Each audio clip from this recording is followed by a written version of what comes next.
इधर न दबावे, ध्यान रखो। बस अब आ गए हैं वाड़ी पे, यहीं पे करेंगे गाड़ी पार्किंग, और जो देखने लायक है सो आपको दिखाएंगे। आ गए, चले।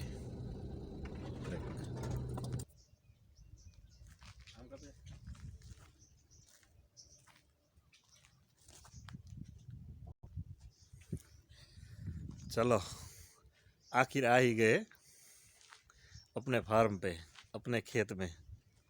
सबसे पहले धरती माता को प्रणाम कर लेते हैं। जय माता दी।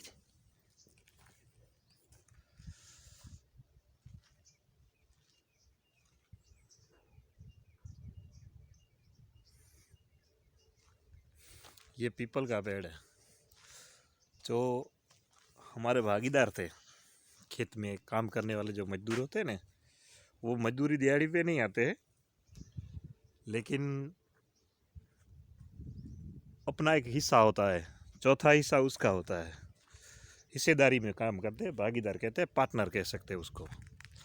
चौथे भाग का पार्टनर होता है। और उसी ने लगाया ये पेड़। वो कहता था सेठ एक दिन ये पेड़ बहुत बड़ा होएगा और मेरी ये निशानी रह जाएगी। हकीकत में ये निशानी आज बच गई है। आप देख सकते हैं कितना बड़ा पेड़ है। यहाँ पे इतने बड़े पेड़ तो बहुत कम होते हैं। इसको शायद 4-5 साल ही हुए अभी तो। यहाँ और ये खेत होते हैं जहाँ, यहाँ खेती का जो फसल का कचरा होता है तो उसको सड़ाने के लिए एक गड्ढा बनाया जाता है। ये वही गड्ढा है। इसमें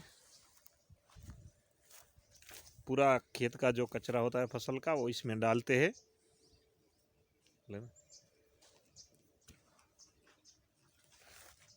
और ये कचरा अंदर सड़ता है एकदम से। अंदर सड़ेगा तो जब ये फसल पूरी हो जाएगी तब ये कचरा निकाल लिया जाएगा। इसमें से निकाल के खेत में डाल देंगे। वो एक खाद बन जाएगा, ऑर्गेनिक खाद।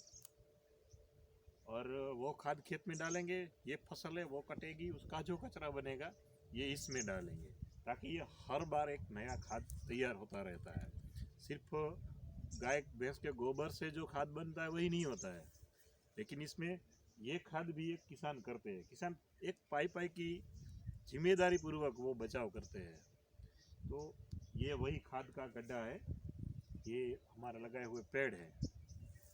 और यहाँ पूरा खेत में जो एक फसल होती है, और साइड में ये जो आप देख रहे हैं ये मेथी है। हिंदी में क्या कहते हैं मालूम नहीं, हम मेथी बोलते हैं इसको।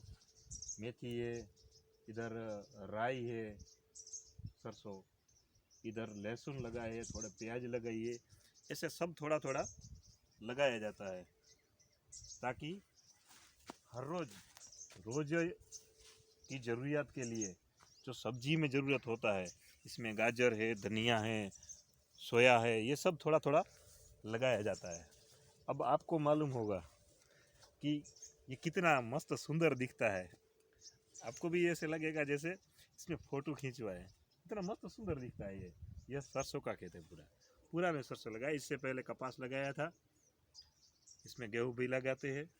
सरसों के साथ रजका, जो गाय बैल के लिए, गाय भैंस के लिए सब घास होता है, वो भी लगाते हैं। और उसका बीज है, उसका बहुत ज़्यादा भाव, बढ़िया भाव मिलता है, इसलिए इसमें ये भी लगाते हैं। एक तो सुबह सुबह का समय है, सूर्य नारायण भगवान अभी इसके धूप आता है तो ये और सुनहरा लगने लगता है सरसों का। बोलता हूँ क्या पर, इसलिए बहुत बढ़िया दृश्य दिखता है। और आगे चलते हैं, क्या क्या इसमें कितना कितना मस्त लगा है। लेकिन अभी पानी पिलाया है तो थोड़ा चलने में मुश्किल होगा, यहीं से चलते हैं।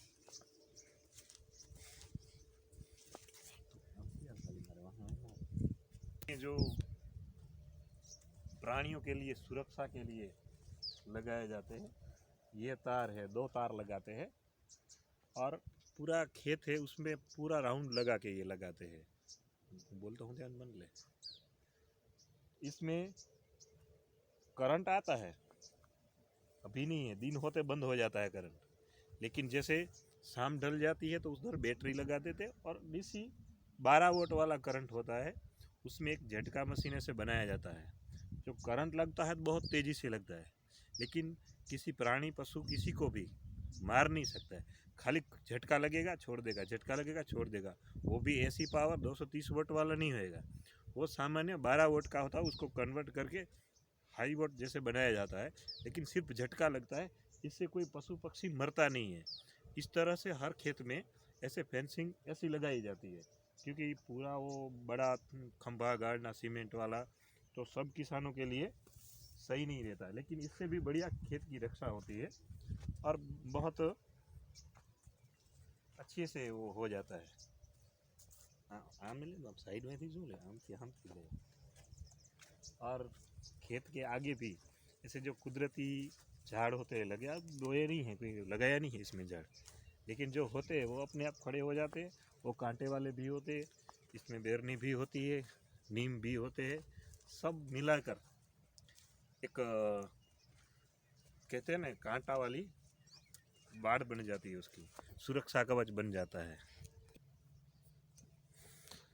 हम जो भी फसल लगाते हैं ना, तो इसमें पहले तो पूरा खेत भर देते थे, लेकिन अभी क्या है कि इतना रास्ता छोड़ दिया जाता है पूरा चारों कोर। ये इसलिए छोड़ दिया जाता है इतना कि ये जो करंट है, अगर उसमें ये फसल का कोई टच हो जाता है, कोई पौधा पेड़ कुछ टच होता है, तो उसको अर्थिंग मिल जाता है। अर्थिंग ना मिले इसके लिए दूर रहे, इससे ये फसल है इससे दूर हो जाए, तो उसका करंट नीचे नहीं उतार सकता। एक तो ये कारण है।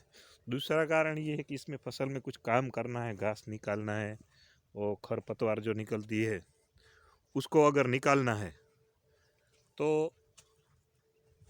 वो उठाने के लिए ट्रैक्टर भी ले जा सकते हैं, यहाँ बैलगाड़ी भी ले जा सकते हैं। इसके लिए ये सब किया जाता है, इतनी जगह छोड़ी जाती है। अब आपको ये दिख रहा होगा, ये सूखा नीम है। क्या है कि यहाँ पे बहुत बड़े बड़े नीम थे, हम जब छोटे थे ना तो इस पेड़ों पे खेला करते थे, बहुत बढ़िया थे। लेकिन क्या है कि बीच में आ गए थे वो खेत में, इसके लिए उसको निकालना भी पड़ता है।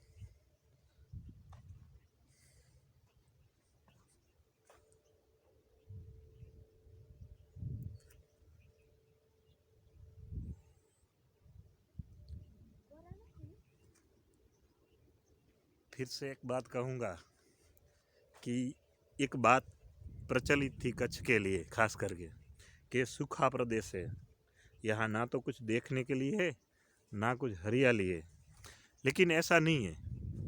एक समय था, अभी कच्छ भी पूरा हरा भरा हो गया है और बहुत हरियाली भी देख सकते हैं, क्योंकि अब पाताल से खींच के पानी पिलाते हैं, थोड़ी समृद्धि भी आई है।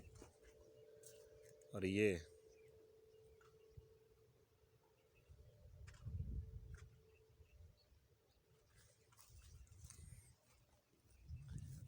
सब बहुत बढ़िया से दृश्य खड़े कर देते हैं। और आगे जाएंगे हम तो देखेंगे और भी बहुत धन इसमें कृषि संपदा होती है। ये जो घास दिख रहा है इसको सटोड़ी बोलते हैं, और ये द्रामण है, दर्भ है, बहुत अलग अलग प्रकार की किस्म की यहाँ औषधियाँ हैं जो हम पहचानते नहीं हैं, इसलिए उसका कोई उपयोग नहीं होता है। लेकिन जो आयुर्वेद के ज्ञानी होते हैं वो इसको पहचान कर बहुत कुछ इसमें से निकाल सकते हैं, इसमें से बहुत औषधियाँ बन सकती है। शायद खेत में जो फसल लगती है उसमें भी उतनी आमदनी न हो, इतनी हो सकती है, लेकिन सिर्फ एक पहचान के अभाव में ये सब औषधियाँ यूं ही धरी की धरी रह जाती है। इसलिए इसकी कोई कीमत नहीं मिलती है, उल्टा ये फसल को नुकसान करने वाला घास समझकर निकाल फेंक दिया जाता है।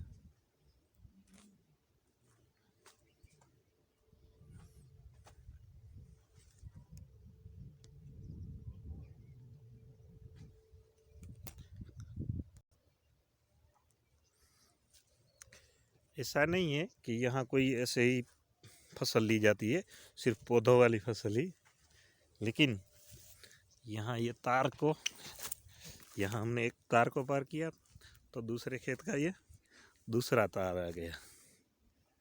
उसको पहले टच करके देख लेना चाहिए, नहीं तो पकड़ लेके फेंक देगा हमको। तो आ गए। अब ये जो है पास में ही भरत काका की वाड़ी है, और इसमें बहुत मीठे मीठे अच्छे अच्छे वाले बेर होते, बढ़िया वाले, आपको दिखाऊंगा वो भी। यहाँ सब प्रकार की खेती होती है। अब आप देख सकते हैं ये बढ़िया वाले बड़े बड़े, इसको एप्पल बोर भी कहते हैं। कितने बढ़िया से फसल लगी है पूरे खेत में है। लेकिन इस खेत में एक थोड़ा खतरा भी है, आज तो मालूम नहीं है, लेकिन पहले कहते थे कुतिया इधर ब्याही है तो सबको काट लेती है। तो एक अच्छा वाला बेर भी चुन के खाएंगे हम, और कितने बढ़िया बढ़िया वाले, ऐसा नहीं है कि छोटे छोटे बेर है, बहुत बढ़िया वाले बेर है। और दूसरा ये है कि शहर में किसी के कहीं से भी कुछ भी ले लो, सीधा घूरने लगते हैं, लेकिन यहाँ गांव में आते हैं तो हमारा खाजी नहीं हो, कदाच दवा छाँटी ली हुए, तो यहाँ तो उल्टा बोलते हैं कि भाई आप आए हैं तो थोड़ा कुछ जो भी खेत में होता थोड़ा कुछ निकाल के देते ही है, देते हैं कैसे भी भेंट स्वरूप के, आप आए हैं तो लेके जाइए। लेकिन इसमें सीधा खाने से पहले एक बात देखनी पड़ती है कि ये कहीं अभी इसने दवाई का छिड़काव नहीं किया है ना, जंतुनाशक दवाई का, नहीं तो हमारा भी उस जंतु की तरह नाश हो जाएगा। इसलिए वो भी सब देखना पड़ता है। और यही है,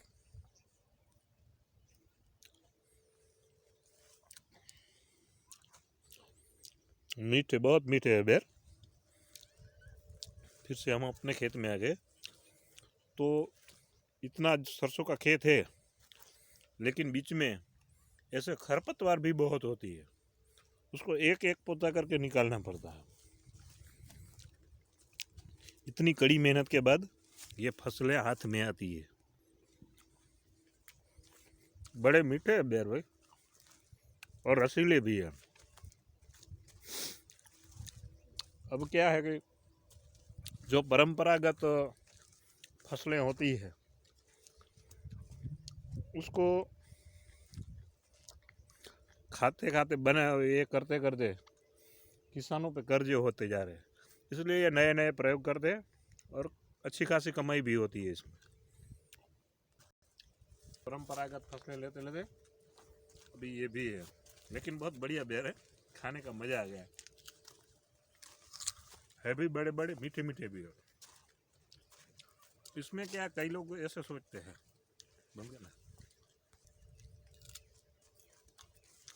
इसमें क्या है, ऐसे थोड़े कच्चे थोड़े पके होते हैं बेर, तब तक मीठे लगते हैं, खट्टे मीठे होते हैं, अच्छे लगते हैं। लेकिन पूरे लाल हो जाते हैं तो वो इतने मीठे नहीं लगते हैं। इसलिए ऐसे ही खाने का जो टेस्ट है अच्छा रहता है।